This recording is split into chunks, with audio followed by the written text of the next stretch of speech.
Question number 1 exercise 1.2 class 10 mathematics. Like and subscribe जरूर करिएगा बच्चों।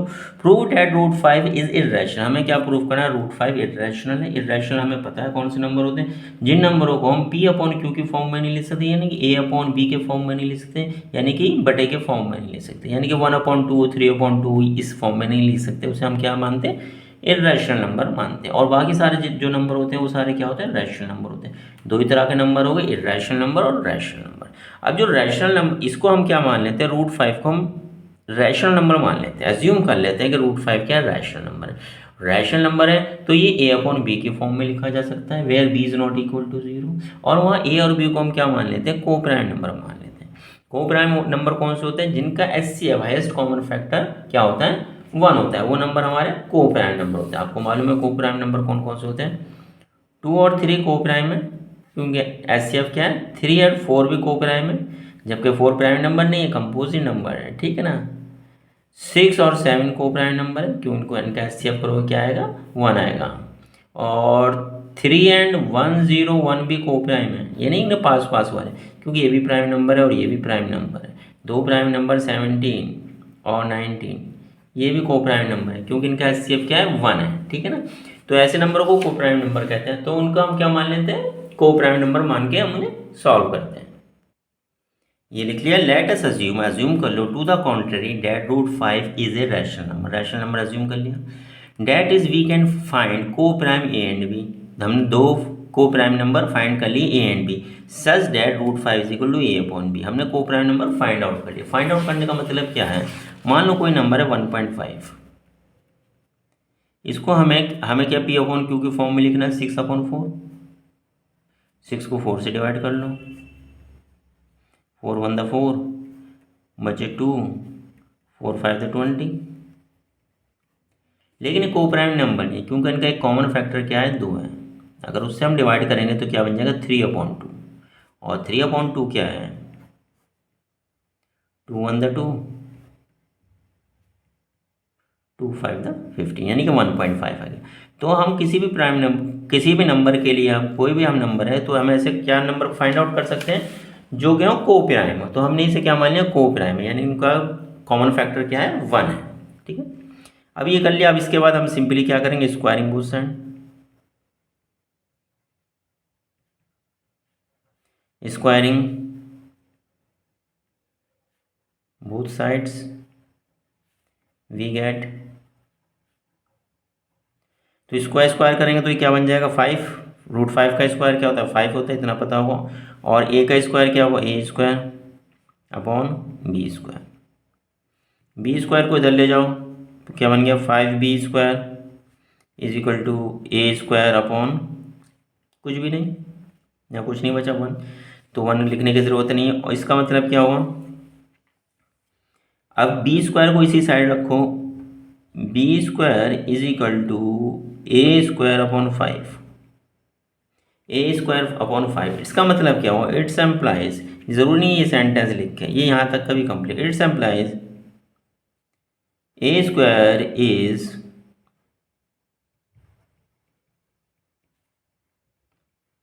Divisible by 5।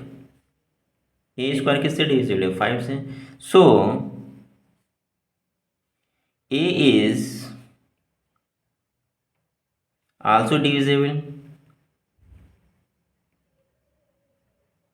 बाई 5। ये एक थ्योरम है, ठीक है। उस थ्योरम का कोई नाम तो है नहीं। मान लीजिए कोई नंबर है 10² डिविजिबल है 5 से, बिल्कुल। 10² का मतलब 100, 100 को 5 से डिवाइड करो, 20 आ गया। इसका मतलब ये हुआ 10 से, ये जो है 5 से डिविजिबल है, 5 1 द 5, 5 2 द 10। तो ये एक थ्योरम है, यानी कि अगर कोई नंबर ये 5 से डिविजिबल है, किसी भी नंबर का स्क्वायर, तो वो 5 से डिविजिबल होगा। लेकिन ये 5 क्या होना चाहिए? कि इंटीजर होना चाहिए, ठीक है ना। ओके, इतनी बात आपके समझ में आ गई। तो सो वी कैन राइट, हम क्या लिख सकते हैं? A is equal to 5c for some integer c।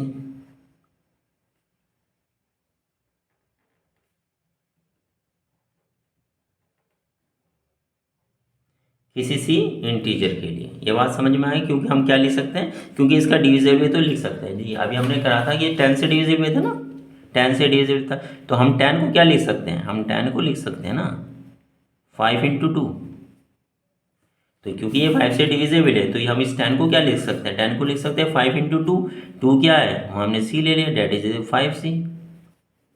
यहाँ पे यही बात कर रहे हैं, क्योंकि a is also divisible by 5, तो इसका जो a जो है डिविजिबल बाई, यानी कि ये जो 10 जो है जो डिविजिबल बाई 5 से है, तो इसका मतलब क्या हुआ, जो a जो है, a का मतलब 10 जो है किसके बराबर, 5 × 2 के बराबर है। 2 क्या है वहाँ पे इंटीजर है, इसलिए हमने इसको पता नहीं कौन सा इंटीजर, इसलिए उसे हमने c ले लिया। ये बात यहाँ तक आपके समझ में आ जानी चाहिए और आ भी गई होगी, ठीक है। तो अब क्या होगा इससे, अब हम करते हैं पुट, क्योंकि a की वैल्यू 5 से आ गई, put a is equal to 5c in equation 1। Equation 1 में, इक्वेशन 1 इसको ले लो या इसको ले लो, इसको हम इक्वेशन 1 ले लेते हैं। इक्वेशन 1 में हम पुट करते हैं, जैसे हम इक्वेशन 1 में पुट करते हैं a is equal to 5c, तो यहाँ पे क्या दे रखा था, 5b² is equal to a² a is equal to 5c का स्क्वायर। तो इसको सिंपली आपको सॉल्व करना है, 5b² is equal to 5 25c²। अब 25 नीचे ले जाओ, तो 5b² upon 25 is equal to c²।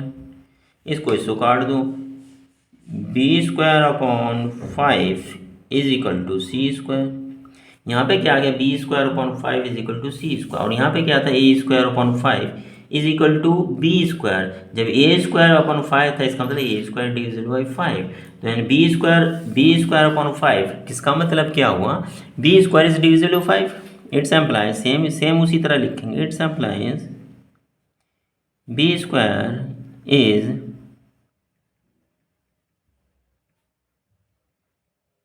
Divisible by 5। b² किससे डिविजिबल है, 5 से, सो b is also divisible,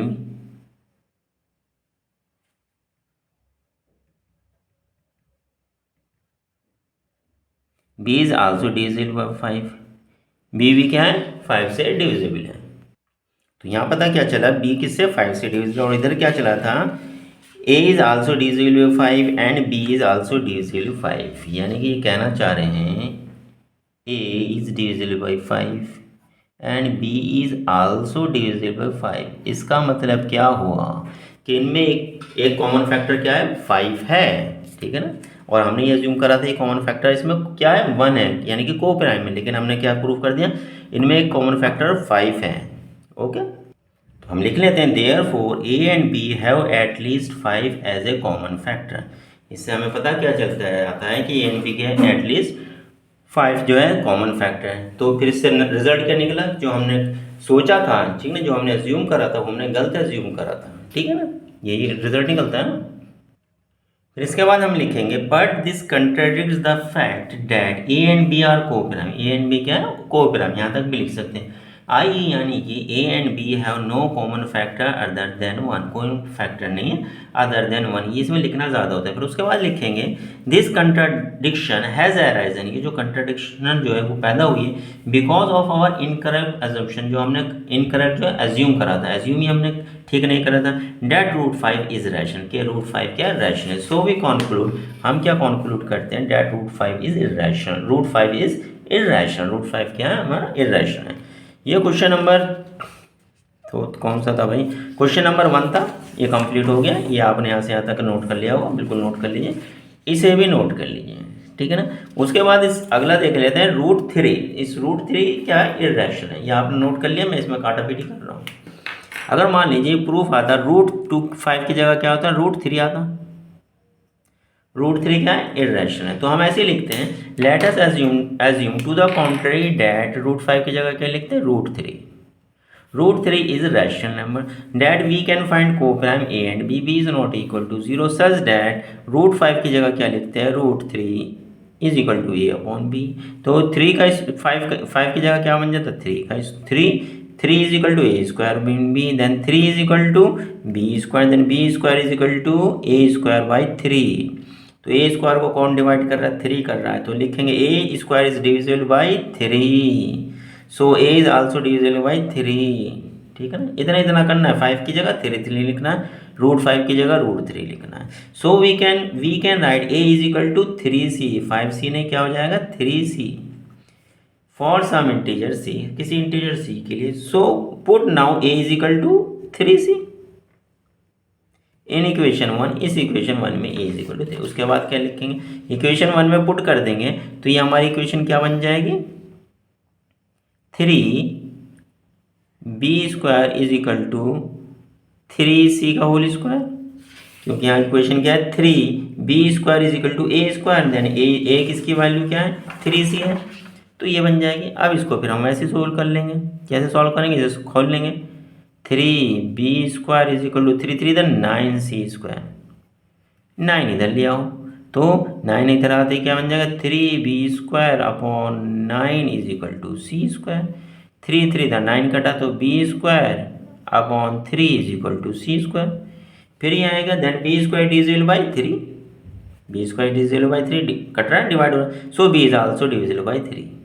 Therefore, A and B have at least 3 as a common factor, 3 common factor, but this contradicts the fact that A and B are co-prime, i.e. A and B have no common factor other than 1. This contradiction has arisen because of our incorrect assumption that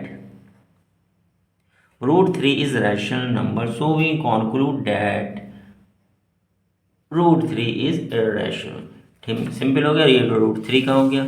यहाँ √3 की जगह अगर √2 होता तो आप इसकी जगह काट के क्या लिख देते हैं, 3 की जगह क्या बनते हैं √2 लिख देते हैं। सेम उसी तरह करते हैं, let us assume to the contrary that √2 is a rational number, that is we can find a co-prime A and B is not equal to just that √2 is equal to A upon on squaring the both side करने पे क्या बन जाता 2 is equal to a square upon b square, मतलब क्या होगा b square is equal to a square upon 2, cross multiply कर देंगे, b square is equal to, जब a स्क्वायर को कौन डिवाइड कर रहा है 2 डिवाइड कर, तो a square divisible by 2, a square divisible by 2, so a is also divisible by 2, so we can write a is equal to 2c for some integer c. Now put a is equal to 2c in equation 1, इसे equation 1 मान लो, या equation इसको इधर ले जाकर किसी को equation 1 मान लो, उससे कोई फर्क नहीं पड़ेगा। ठीक है, इक्वेशन 1 मान लो। अब इक्वेशन 1 हमारी कहाँ गई, ये आ जाती है, तो क्या बन जाएगा ये इक्वेशन 1, अगर इसे हमने मानना है किसको है a is equal to 2c, ये इक्वेशन 1 अगर हमने इसी को मान लिया है तो b square is equal to 2c का होल स्क्वायर अपॉन 2, इसे खोल लो, उससे कोई फर्क नहीं, ये 2 उधर चले जाएगा, 2b square is equal to 4c square, then 2 नीचे आ जाएगा 2b square upon 4 is equal to c square, then b square upon 2 is equal to c square, 2 1 the 2 2 2 the 4, ये तो इतना आता होगा ना। इसका मतलब क्या हुआ, b square is divisible by 2, so b is also divisible by 2, therefore a and b have at least 2 as a common factor, but this contradicts the fact that a and b are co-prime, i.e. co-prime का मतलब क्या है, a and b have no common factor other than 1. This contradiction has arisen because of our incorrect assumption that √2 is rational, so we conclude that √2 is irrational. √2 √3 √5 होगा, √7 का करना हो तो इसमें √7 का लिख के कर लेना, करके दिखाओ एक, ठीक है ना, बताओ कि हुआ कि नहीं हुआ ऐसे काट के। ओके, समझ में आया हो, पसंद आया हो तो ज़रूर लाइक एंड सब्सक्राइब करिएगा। Thank you very much.